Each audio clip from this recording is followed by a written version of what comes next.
Good evening, Assalamu alaikum wa rahmatullahi wa barakatuh, and welcome back to Hilaal Live. My name is Faraz Patel. We'd like to thank you, the viewer, for staying with us here on DSTV channel 347. Now, when we talk about humanitarian work and activism, South Africa is rich in abundance with regards to that. There's so many individuals out there that play their role in trying to highlight social justice, equality, and so much more. And one lady who stands out really as one of the top tier in terms of humanitarian and social activist work is none other than Catherine Constantinides. And today, she's my guest for the next 24 minutes here on Hilaal Live.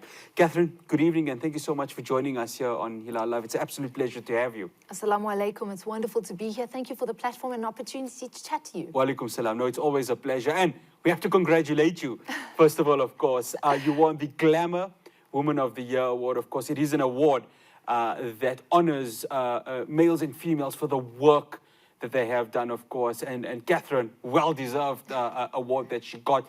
And really, she stands among so many others that were able to have that award this past weekend. Catherine, when you look at it, I mean, we're talking off air, you know, it's nice to have the awards, but so much of hard work goes into it, doesn't it? Oh, absolutely. It's like a lifetime of work for a moment. And that moment is truly an honor. But for me, as I said to you earlier, for me, it's really about the work on the ground. It's the impact we can have. It's the action of changing the lives of people. And so when your head is down and you're working so hard, to then kind of just be tapped on the shoulder and you realize that somebody is watching, or that you are being able to inspire people by the mere virtue of what you do and what you feel your purpose and calling is, truly that's an honor, but a great responsibility. But for me, this award is an honor to my parents, firstly, to God for the work that I get to do, but also to the humanitarians around the world that are at the forefront, that are at the coalface of war currently, those that have lost their lives, their families that are left behind. I don't win this award on my own. My work is because of so many people who have allowed me to walk this journey, so many people who have strengthened all that I am, all that I do. And so it's a collective effort of impact and action, and being able to be a light in a dark, dark world. Yeah, you know, one of the reasons why we approached you, of course, was to talk about, you know, the work and some of the inspiration that you've been giving with regards to the war that's currently in Gaza. And it just so happens that you won, you know, the Glamour Woman of the Year. So even an extra reason to bring you. Catherine, I want to talk in South Africa. South Africa continues to face so much of inequality. Inequality with regards to women also, the challenges females face in the workspace. If I were to give you a barometer, how close are we to making sure that equality is achieved? Let's start off, of course, in the corporate space, and then obviously with regards to other aspects of our society. Are we close in terms of that barometer, or do we still have a long way to go? I definitely think when we talk gender equality in the workplace and the workforce, we're nowhere near where we need to be. But having said that, there are really exceptional women in very powerful positions across our country who sit on boards, who are chairmen of boards, who are CEOs of big companies. But it still does not make the workforce as equal as it needs to be. So much more work must be done. We also cannot only have these conversations during months like August when it's Women's Month. We cannot only have these conversations when there are these moments of importance, when we only are celebrating women. And I think that we need to get to a point where we're not celebrating a woman for being in a position, but we're celebrating a human being for the exceptional work that they do, and she happens to be a woman. So I would like to see us getting to a place where it's not about men and women, it's about who can do the job best, who is perfectly suited for the job because of their skill set, their passion, their commitment, and the work that's been put in for them to be where they are. Catherine, we saw during COVID-19, and you, of course, played, you know, quite a huge role in terms of trying to bridge that gap of equality, because obviously apartheid ended close to 30 years ago, but you still have the problems that exist, especially in many of the rural areas and townships. So talk to us about that work, because that in itself needs citizens like us to take that further step. I have to thank you for that question, because on a weekly basis, I feed in certain communities across South Africa, Orange Farm, Lenasia South, Soweto, Clyde informal settlement, many informal settlements. And in fact, last week I was at my one school and I was feeding the children. It happened to be a day where I had no volunteers. It was the 3 members of my team. We went out and we fed, and I had to physically give each meal to every single child. Now, at that school, we are talking about 1,200 children, and interacting with every single of those 1,200 children, I looked at them very carefully, in the sense that most of the children don't have school shoes that fit or that are actually fixed in one piece. The children are not wearing a full school uniform because they're wearing hand-me-downs of hand-me-downs. Some of the uniform is falling apart. It has been stitched so many times. It's a matter of just being threads. There are no roads to get to that school specifically. It does take us to be active citizens and for us to say, yes, government has failed us. We do not have the required leadership that we need in this country. But that also begs for us to actually make sure we go out and we vote and we play a participating role in our democracy. But right now, we need active citizenship more than ever, because the plight of our people is huge. And in South Africa, because of safety, security issues, the level of crime, we live in silos where we are only able to function for ourselves. We only function in silos. We don't go outside of those bubbles that we live in. But those bubbles have happened because we're scared. We go home, we're behind high walls, we're behind security fences, an alarm system, etc., etc. But what we don't see is the face of hunger. We don't see the face of inequality, because we go from home to work, to where we shop or eat, picking up our children, going back, going to parents, in-laws, our families, and we go back to our central place. But what we don't see is the level and depth of inequality. And because I spend so much time on the ground every single day, I see that depth of inequality, and it requires a lot of work, because there are pockets of hope that exist. But if we don't galvanize as active citizens, we cannot change what is going on the ground. Catherine, everyone knows you're as Change Agent South Africa. That's obviously many of your social media handles. And you've mentioned something quite important, because many of us live in the bubble. And as you say, work, home, visiting relatives, going to the shopping mall, doing what we have to do, and that's about it. How important is the education of our broader community so that people understand the challenges various communities across South Africa face? Now, you know, I think that on Saturday night with the Glamour Women of the Year Awards, I was explaining to someone that I have been able to use my platform to truly show the reality of South Africa and the reality of places in the world that people don't go to, but I happen to go to. It is so important, and I feel an immense responsibility for us to use our platforms to share that very external community that we live in. We are living in South Africa, and most of us live in a 1% or 10% bubble where the rest of the country doesn't look like that. The rest of our people do not engage and live the way that we live. And I think that it is so important for us to not only constantly extend ourselves to understand what South Africa is truly like, but to actually break down the barriers that have been built up between people. I'll give you an example. How many of us drive past, at least once in the week, drive past pickers who are pulling a heavy load in our community? Now, they interrupt the traffic, they are a hazard on the road, we hoot at them, we get upset in our cars, but how many of us have stopped to have a conversation with that picker? Now, I do that deliberately, and I have about 30 or 40 pickers that I know by name, I know where they live, and I've had in-depth conversations to understand their story. And when you do, you understand that their challenges are just like ours. There's one gentleman specifically I think of, and he told me, I asked him how he came to be a picker. He lives in the Eastern Cape, or he used to. He's now living in Johannesburg. He lives in the velds, and he does picking to be able to ensure that he can send money home to keep his daughter in university.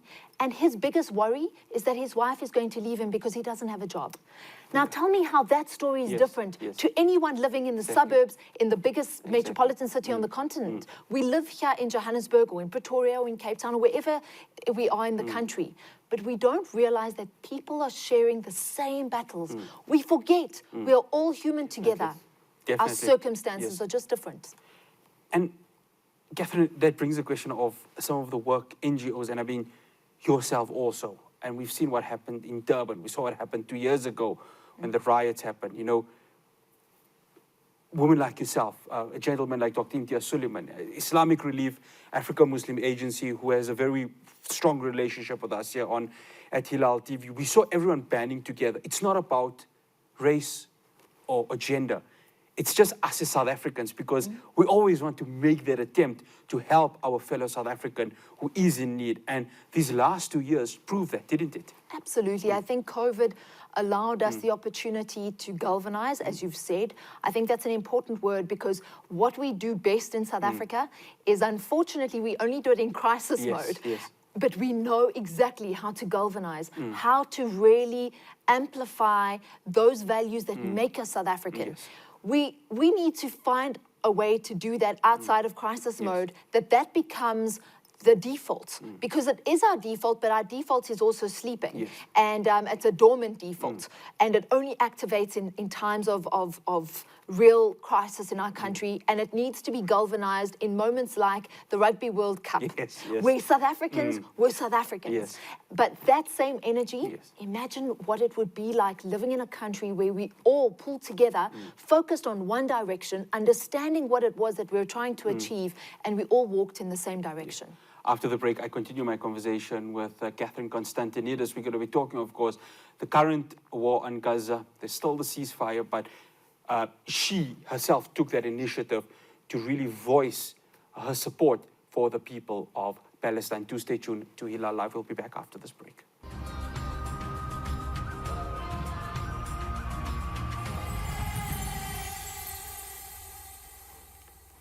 Welcome back to Hilaal Live. I'm still in conversation with Catherine Constantinides. She, of course, this weekend won the Glamour Women of the Year award.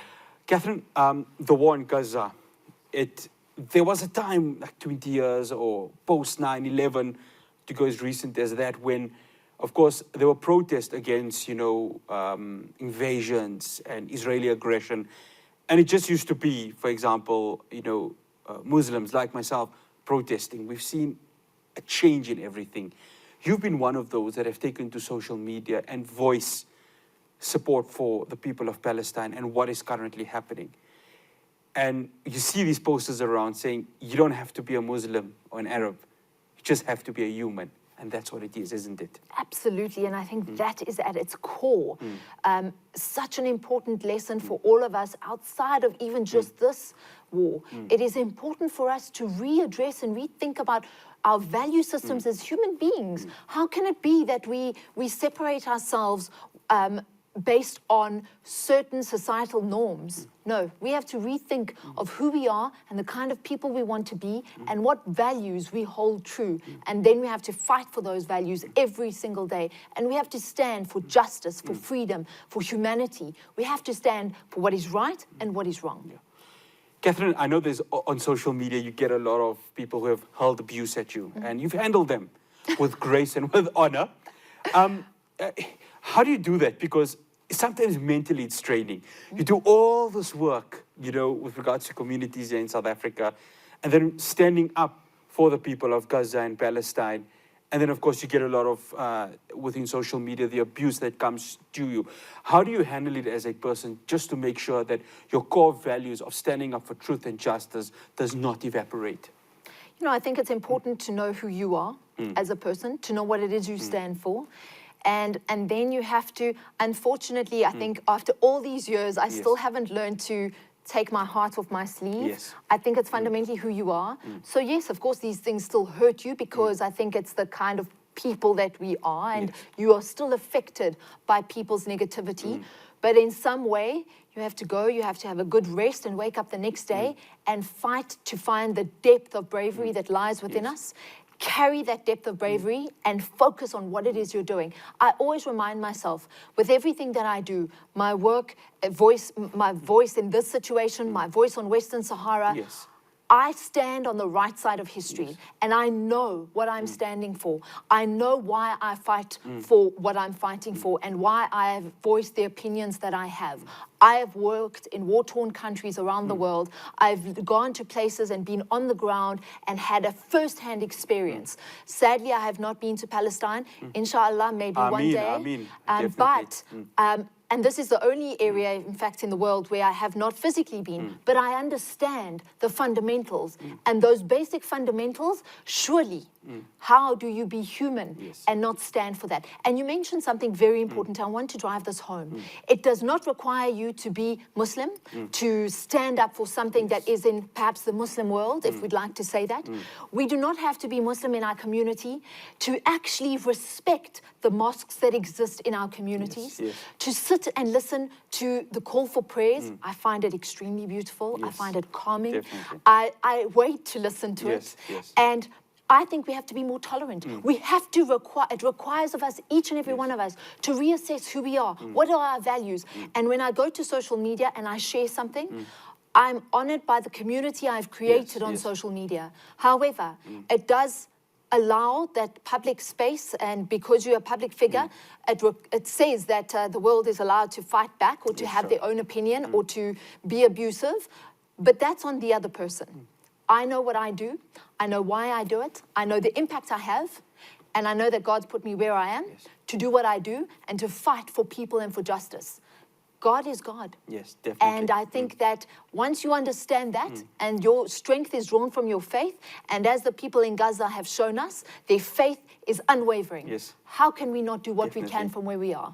And that's, I want to tie it up to us here in South Africa. Catherine, you've seen 2 weeks ago, one of the biggest protests happened in Cape Town. Johannesburg has had a lot of protests. We have an organization here called the South African Jews for a Free Palestine. Jews that can just walk into Israel and not require any work permits or visas, but they're standing up for justice. How proud does it make you to be, as a South African, that our country has really taken that next step, a giant step, in standing up for the people of Palestine and having these protests, which our democracy and constitution allows for? I think we have a very powerful and beautiful constitution. I think it is important for us to be able to live out that constitution. And in moments like this, we are able to. And I think that is something that we can be extremely proud of. We can also be extremely proud of the fact that we come from a legacy of unbelievable men and women who have fought for the freedom that we enjoy in this country. I still think that more must be done. From a government perspective, from a legislative perspective. Many of the strides made in just the last 10 days are monumental and important, but we have to continue. And as civil society and as the general public, we must continue to bring life to the things that are forgotten, the things that mainstream media, in the moment of media and the way that media works, they are just a passing moment. We need to keep them alive. We are the ones that have a community of 5 people or a community of 1,000 people. It's the same thing. If each and every one of us does what we can. Also, we mustn't just sit on social media and think we're doing something. We must show up. You mentioned the marches. I've been to them in Joburg, in Pretoria. We must engage. When we're sitting at a dinner table, it's that engagement. It's the encouragement of sharing the knowledge you have. It's not only about what you post on social media. And if you don't post 10 things a day, it doesn't mean you're not supporting. But we have to give each person their space. When people are doing paddle tournaments, go and support them. Let us show our support in different ways. When Uncle Mohammed is coming past with the bracelets, let's support him and pay for that little bracelet that he's making a donation to Gift of the Givers, etc. We can do what we can from where we are. Let us stay in our own lanes, not judge what somebody else is doing. Let us focus. Let us be proud of the fact that we live in a country where we can protest peacefully and respectfully, and we can voice our opinions. But let us not let the media moment pass us by. Let us keep justice alive. Let us keep our value for humanity alive in what we do on a daily basis. And Catherine, Western Sahara, coming back to our continent, I mean, that's an area of Africa that means a lot to you in terms of the fight for justice and equality. Absolutely. I've worked in the Sahrawi refugee camps for almost 10 years now. And I I'm told I'm a daughter of the Sahara, Yes. and I take that badge with pride. And the Sahrawi people are my second nation.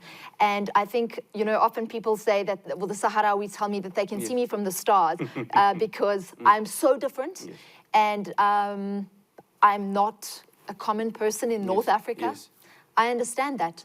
But my love for the Sahrawi people is untouchable. In my lifetime, the Sahrawi people will go home, and I will make sure that I do everything I can to ensure that Sahrawi people are not forgotten. Unfortunately, because they are not spoken about, Morocco has kept a black curtain over Western Sahara, but people don't understand that Morocco is an occupying power, also a very strong ally with Israel. And so, when occupying powers and colonizers stand together, they make sure that they can do whatever they can to support the colonization of the territories that they are controlling. But we have to continue to speak about the Sahrawi people, speak about the freedom of the people of Western Sahara, and draw attention to the fact that there is a colony in Africa that has been forgotten, and this is the last colony in Africa, and it's an occupation of one brother state onto another, and they are right next door, they're neighbors. Western Sahara, for those that don't know, is directly south of Morocco, directly north of Mauritania, and the Sahrawi people have been there since 1975 under an occupation, and it is an absolutely vile occupation, and we have to make sure that we do whatever we can. And in fact, there's an Instagram account called Africa's Last Colony. There, I've shared the work on the ground with the Sahrawi people, because I'm always shocked that so few people know. But I know that I could not find information when I first started to work on the issue. But we have to do what we can to start to scratch at the surface of information. Google information for ourselves, ask questions, but don't just sit back and be an armchair critic of the work that's being done by people in different parts of the world where occupation is happening. We need to start to educate ourselves differently. We can't just live in these bubbles that we have created for ourselves. We have to be out there understanding the fundamental crisis that people are living under. One final question, Catherine. It has been a really wholesome conversation. Activism, humanitarianism, it's part and parcel of being South African. We've seen that. It was during the times of apartheid. It even exists now, that people, South Africans, want to make a difference. It's a unique quality that we have, isn't it? Absolutely, and that's a beautiful, beautiful ending point, because I think we are who we are because of that beautiful fundamental philosophy of Ubuntu. We are who we are because of each other. Yes.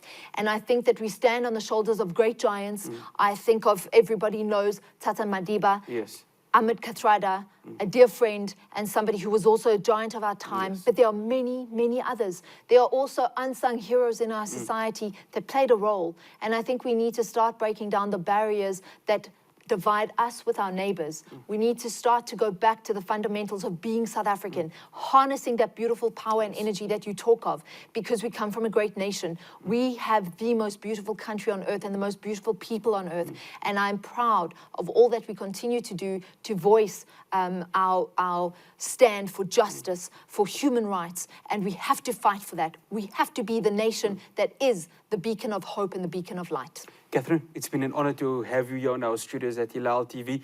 May God continue to give you health and success to go ahead and continue the fantastic work that you're doing and to make that difference that we as South Africans and the world truly deserve. Assalamu alaikum wa rahmatullahi wa barakatuh. Jazakallah. It's Catherine Constantinides, humanitarian and activist. A real honor to have her here just to talk about some of the great work that she's doing in making a difference, not just here in our country of South Africa, but across the world. After the break, I'll have your latest in news. Do stay tuned.